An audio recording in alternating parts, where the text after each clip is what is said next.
ShipShape TV is brought to you by SureHold. Clean and simple. Make sure to subscribe to be notified of the latest ShipShape TV content. Bryan, how long have we been flushing the engine now? About 5 minutes, I'd say. Man, it's been a really tough week. It has. Hey, good deal you made it. Hi, I'm John Greviskis. This is Bryan Farell, my head technician. And at the beginning of the week, Bryan and I packed up all the camera gear and we actually hooked up the 19-foot Boston Whaler, okay, on the truck, and we were driving over to the West Coast to meet with General Propeller. And what I wanted them to do is I wanted them to fix some dings on something that I ran into that I thought never in a million years would any boater ever Experience that. This is what happened. At the boat ramp, I'm pulling the boat onto the trailer. We start coming up and the boat's starting to go like that. Oh, let me get back in the water. I come to find out and show people that piece of wood. Pick it up and show them the, like, you know, this is a trailer bunk from the caravan trailer. Perfectly great wood, no rot, anything else. Literally, Bryan, the trailer bunk snapped in half. I lost it. Yeah, I've never seen that. So it gave me access, you know, to the trailer frame, and I dinged my propeller by hitting a trailer, and that should never happen. That's what we were planning to do. We were going to show how to fix the propeller. We were going to show what to do with selection and everything else. We're going to be showing you how to replace, not the bunks, the axles. Yes. Okay. We're going on State Road 70. I think the speed limit is 60 miles an hour. It's early in the morning. Bryan says, John, man, it looks like there's some sparks coming off the trailer. Yeah. Immediately, man, this thing starts smoking. Yeah, it happened fast. Fast. I immediately pull over. I'm like, who the heck are we going to call on this? My insurance company isn't open for a couple hours. We can't do anything. We can't do anything. You know, we don't have a spare hub. So we start calling, tow services around Okeechobee, Florida. And who was the one, they gave us a price, I think back to, the tow back to the shop in Jupiter, I think they quoted $479. Yeah, they were total roadside. Well, out of Okeechobee. Come to find out that the owners are super huge fans of ShipShape TV, so they knocked the price down. How cool is that? They gave me a solid price, $279, to get it there back home. Well, kind of in between all this, I have a friend of mine who owns a SeaTow franchise. Okay, Captain Sammy Royal. He owns the Stuart, Florida, which is where we're at. We're in that territory. Franchise, and he's a friend of mine. And so I call the shop. He goes, well, John, you're a SeaTow member. I'm like, yeah, for years. That's why I'm calling you. He goes, you're covered. It's not going to cost you anything. I'm like, what? Yes, with your SeaTow membership, you get roadside assistance. With the trailer and the boat and everything. I'm like, I had no idea. What was really cool about that is in the conversation, I come to find out that the owners of the towing company are also SeaTow members. And I'm all excited, hey, this doesn't cost me anything. They're like, what? I said, yeah, apparently with your SeaTow membership, it's free. Yeah. John, we're SeaTow members. We own a towing company. We had no idea. Yeah. I'm like, what? Your SeaTow membership just saved you nearly $500. I'm thinking, how many people that are SeaTow members don't know that they cover roadside? And that's a point we really want you guys to take a look at, and I did not expect it. But today in the program, what we're going to be doing is we're going to be rebuilding that trailer. We've got some boat reviews, everything else. But here's the deal. We need to work out a little trade-off. We've got to get everybody at home to spend the next 30 minutes with us, as we're going to be replacing an axle now on the show, not fixing the propeller. And then in exchange, we're going to be letting you in on a lot more ways to make your boat shipshape. This episode of ShipShape TV is brought to you by SureHold Industries, helping you keep your boat clean and simple. Welcome back. You're watching ShipShape TV, boat improvement made easy.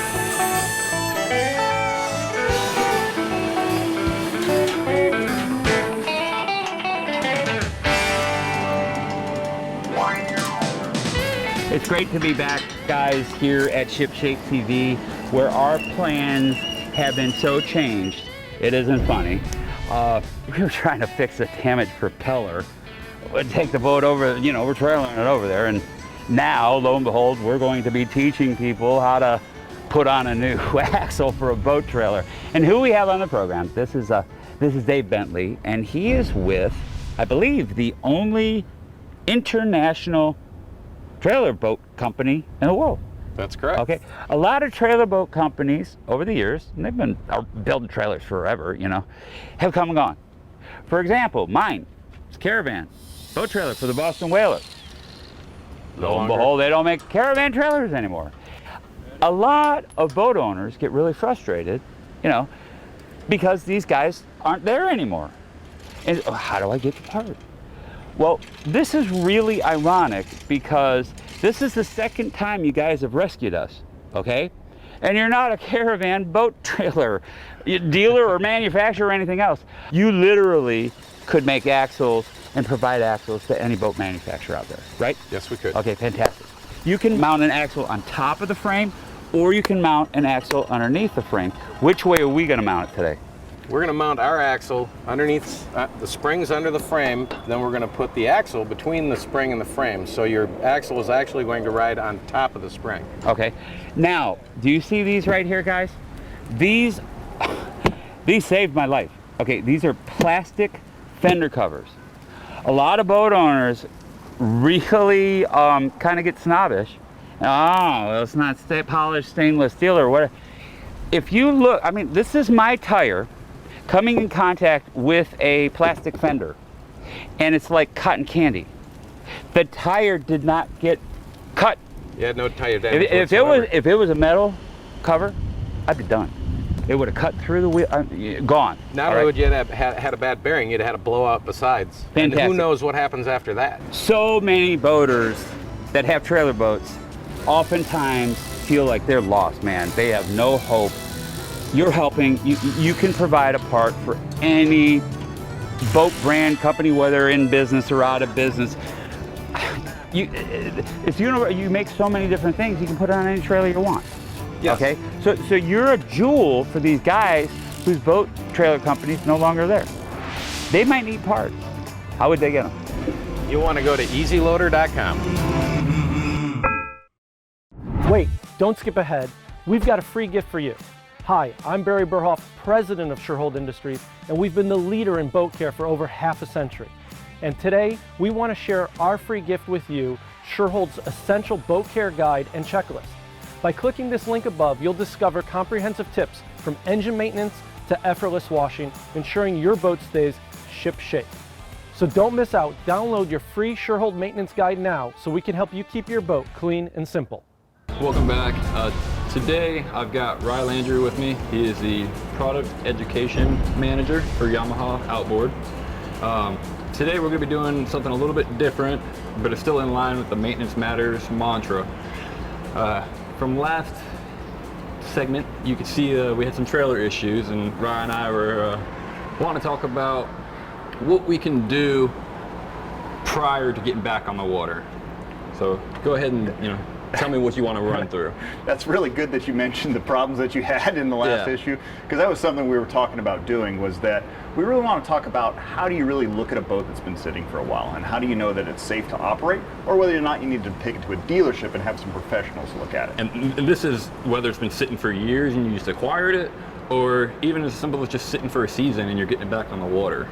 Absolutely right, because there's a lot of things you need to look at that actually go into a boat, making sure that it's safe to operate and also safe to trailer. Today we're on our 20-foot Aquasport.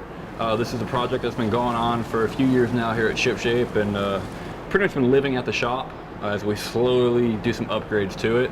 But it's a great example of a boat that's been sitting, and if we wanted to get out on the water, what would be a good start for us to get this inspection going? Okay, so the first place we're going to want to start, because it's the easiest thing to do, is actually start with our electrical system. Okay. So you want to make sure that, one, your battery's fully charged and that the connections are clean and tight. So that's the first place to start. So once you make sure that the battery's good, the connections are good, you're going to go through your standard safety checks that you should do. Mm-hmm. So you're going to turn your key switch on, you want to make sure that your horn works, and as you can tell, this boat has been sitting for a little while, so it's a good example. A little bit of dust. So if you turn on the key switch, and we actually get our main switch on down there.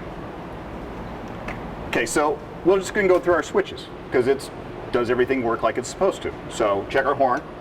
Well, that's... Horn's not working. Horn's not working. Okay, so needless to say, the horn's a Coast Guard safety device. Yeah. You need to have that sounding device. So right there, we're going to stop and we're going to figure out what's wrong with the horn and actually get that fixed before we take this boat out on the water. Now we'll continue on this. You want to make sure your nav lights obviously work. We've got them. Which they work very well.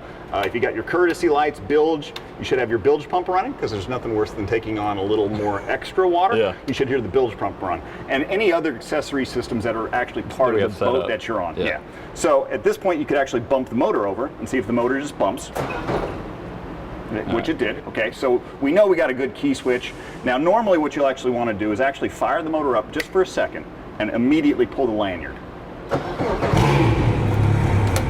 Good, our lanyard switch. works. Yes. So that's a good safety check because a lot of boaters can actually get caught out of surprise with a safety lanyard that doesn't work. And that's a really, really dangerous system. Yeah. Now we need to check the steering. You should be able to move it smoothly and clear both ways, which is pretty simple as just steering it Make back sure and it works. forth. That's right. And the motor is turning. So and the motor should turn. You also want to check our shifting, make sure that that works free and nicely and it's not stuck or sticky. And then while we're up here, you can check our trim up and trim down also. Outstanding. That functions. So that's pretty much the checks we want to do right here at the helm. Okay. Let's go ahead and move to the back of the boat and talk about a few other little things back there. Perfect. So the next thing, Brian, that we want to move on is actually inspecting the fuel system. Because needless to say, that's a really, really important part of going out on the water for the day. Yeah. Now, hopefully at the end of the last season, before you put the boat up, you use some Yamaha fuel stabilizer and conditioner.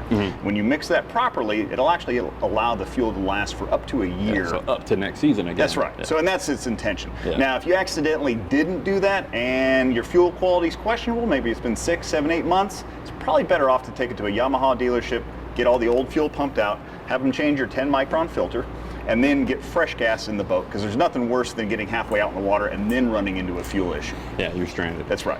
So you can check your primer bulb, make sure that there's cracks and that it'll actually pump up like it's supposed to, and that the one-way valves are working properly. And then you can actually work all the way up to the motor. So I'm going to hop out of the boat. We're going to check a few things on the motor real quick, and that's actually getting right back to the electrical system. Perfect. All right, so we followed the fuel system back to the motor, and now what are we going to check? Okay, so we pulled off the cowling. Yes. Now the first thing to look for is, has anything moved in? Because sometimes when boats sit, underneath the cowling is a very popular place for small mice, snakes, birds, anything like that to make a nest. So you need to really check like your intake grates very carefully, especially on some of the other motors where they're vertical. Yes. Because birds love to build a nest on top Sitting of them. there. And that doesn't work so good when you start your motor up and head out to the lake. Yeah. You also want to finish checking your electrical connections here, because mice, chipmunks, other things like that love to chew on plastics. So you want to make sure that they're all intact and actually attached correctly, and your negative battery cable and your positive one on the starter. So the next thing you want to do, and we've covered this on the show before, is check your prop. You're going to want to actually pull out the cotter pin, throw it away and get a new one, pull off the nut, pull the prop off, and make sure you don't have fishing line or that the seal's cut. That's really, really important. And make sure that some fresh grease on the splines, put that back on. Marine grease. Marine grease. Torque the nut back down, and then actually put a cotter pin in back. And then obviously while you're back here, you can take a look at physically, how your prop's, looking. If you've got any nicks or dings, replace it. Check your anodes real quick. Hopefully they're in good shape, because that's something you should be on top of. It's right here. It's pretty quick and easy. You got another one on the bracket that you can check. So we'll move on to the next most exciting thing, and your favorite, the trailer. Trailering. Now, Brian, I know you're going to do a really good job of talking about how to inspect a trailer, considering your recent incident. I had a not fun day due to poor trailer maintenance, and fair enough. So I know you'll cover the lights and the hitch and all that stuff. One thing I want to point out real quick though is that most trailer tires are actually only designed to actually last 3 to 5 years. And actually on the tire itself, there's usually a 4-digit code. It might be 3 digits. I did not know that. Okay, and what that means is that tells you what week in the year and what year it was made. So in this case, I have the digit of 4307, which means that this trailer tire was made in the 43rd week of 2007. It's definitely more than 3 to 5 years old. Yeah, I think it's time for some new tires. So we've gotten lucky because, like I said, this has been a project for us and it lives in the shop. Absolutely. But probably wouldn't want to tow this one down to the ocean. If you want more information about maintaining your boat and your outboard, go to maintenance.yamahooutboards.com. The SureHold One Bucket System is your storage and detailing solution. Featuring an ergonomic corrosion-free rope handle, a bucket caddy to organize your supplies and lift them out with ease, a bucket grate to elevate your wash tools out of dirty water with integrated soap measuring cups, a bucket base that won't let your bucket scratch, tip, or slip, and a bucket lid that keeps tools secure and doubles as a comfortable seat. The SureHold One Bucket System, the world's best rope handle 5-gallon bucket. SureHold, clean and simple. Welcome back. You're tuned into ShipShape TV, America's favorite boat improvement show. Hey John, I want to welcome you back to Lake Murray, man. I have got a hot boat for you today. I am so impressed with this particular size and length Gamefish. And guys, who we have back on the program, this is Robbie Coats, and Robbie is Director of Sales for Sea Hunt. We're on Lake Murray, just outside of Columbia, South Carolina, where they build the Sea Hunts. And Robbie, you have thousands and thousands and thousands of customers out there. You are one of the most popular boat brands in the market today. And let's get into the brand new 2020. This is the 27 Gamefish coffin box. And Sea Hunt is very known for how many extra standard features are incorporated into a boat versus other brands. You know, other brands, you know, when you're looking at something, it's always an add-on, and, right. and then the price keeps going up and up and up. You're known for standard gear. Is everything that I'm kind of looking at on this boat pretty much standard? John, from the bow, from the windlass, all the way to the stern, basically everything is standard. We do the solid tempered glass enclosure is standard equipment. Okay, so the fiberglass hardtop. The fiberglass hardtop, the Mister systems in it, the stereo system. The only options that are on this particular boat would be the Kingfish rod holders and the side entry ladder. Okay, I want to talk about that side entry door. This is really cool. What's the function, not just for bringing in tuna or big fish? Okay, but why else might you want to have a boat with a side entry door? Well, all the boat shows that I do, John, I always explain the doors. It's a tuna door, it's a dog door, it's a mom door, it's a children door, it's a dive door, and it's an old folks door. Okay, this boat is set up to fish. It's not only for family, this is a fishing machine. How many different live wells do you have? We have really a total of 4 because we have a split live well on the seat right behind us where we're sitting. So we have one in the stern, we have a pitch bait live well in the bow, and then we also have the split right behind us. Okay, now I know that you have a standard boarding ladder in the stern, okay? No, but you can also get an optional side door ladder, right? Great for diving. I was down inside the center console, okay, full stand-up head, China bowl. You have an ingenious way of stowing that secondary ladder, which I really, really liked. And I just couldn't believe how much headroom was down in there. And you want to think about this. I mean, yes, you have a private bathroom, if you will, but you also have a changing room. You know, so people, you know, the ladies have some privacy when they want to change and stuff like that. Let's get into the dash. Let's get into the electronics. This is standard. This looks like a Garmin unit. Do you also offer maybe Simrad? We do. We offer Garmin and Simrad. Garmin we're doing about 90% of, but we do have Simrad customers as well. The wireless phone charger, which is huge this year, it's standard on all of our boats now. That comes standard on the boat. Okay, so you could Bluetooth right into the stereo system. What's standard music-wise? JL audio is standard in all of our boats. On the Gamefish, you get actually an amplifier, 6 speakers, and the Media Master 50 is standard. Okay, this is powered with Yamaha. You only go with the best engines. Absolutely. The Yamaha engines. These are twin 200s. And what kind of fuel tank capacity do you have? What kind of fuel capacity? Usable is about 179. Okay, what kind of range are we talking? John, at cruise, you're going to have about a 440-mile range. Okay, so guys, what a 27-foot boat's going to give you, especially you Florida guys, okay, is if you want to take a trip over to the Bahamas, you've got a big enough boat to handle the seas, okay? This is a big, beamy boat. And I'm telling you, this is probably one of the most popular size boats that there are selling today, right? Absolutely, John. We have 3 versions of our 27, and we can't build them fast enough. Okay, where can people at home get more information on the new 2020 Gamefish 27 Coffin Box Edition? Go to our website at seahuntboats.com and go to our dealer locator, and that'll really pinpoint you in your location where there's a dealer. You can get on it, feel it, touch it, and even do a sea trial. Okay guys, and I want you to go to our ShipShape TV YouTube channel if you want to compare the different size and model sea hunts. You can do that all on our ShipShape TV YouTube channel. Just hit the subscribe button. Anytime a new episode comes up, you're going to be alerted. Robbie, we need to thank you. We'll be back right after this. So here's the damaged propeller. Didn't get there. Brian's finishing up on the wiring of the trailer, and I want to talk to you guys about something that I bought at the counter at Publix Supermarket. It's this right here, and I was going, man, that's perfect for keeping my sandwich dry. 2 weeks later, Brian and I are at ICAST, walking down the aisle. They're there. And we started talking and everything. Oh my gosh, I had no idea about you guys. I just bought one of these things. I think it's great. And then they started showing me all the different ways you could use it, which blew my mind. But the real cause, the real passion behind the company is environmental. Okay, and boaters are really conscious about that.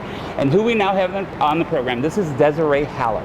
And Desiree, what's the product? Tell us a little bit about it, and how is that saving the ocean, the marine life, from dying with a Ziploc bag or something like that. Absolutely. You know. So the average person uses 540 sandwich bags a year. Right. So we are looking to give you one container, reusable, and that's it. Talk to me about the different uses. Okay, I was just thinking carrying a sandwich. Yeah, well, it comes with all 3 pieces so that you can do either a 6-inch container or a 12-inch.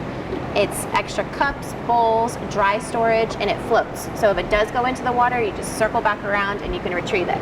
I have a very, just close to my heart charity down here in Florida that's taking plastic out of the ocean, and they're repurposing it. They're making jewelry, and every sale of their jewelry, okay, goes back into the organization to gather more plastic from our ocean. It's called 4Ocean.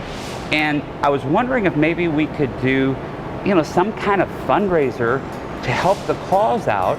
Definitely. You know, with every sale. Is there anything that we could maybe donate to these guys if somebody bought your unit? Yes. For the next month, we're going to do 50 cents of every SubSafe sold in any Publix location. Go into Publix, get your pub sub, buy a SubSafe, we'll get 50 cents back to 4Ocean. Fantastic. Give everybody at home a website if they wanted to get more information on you guys. They've appeared on Shark Tank. They're exploding.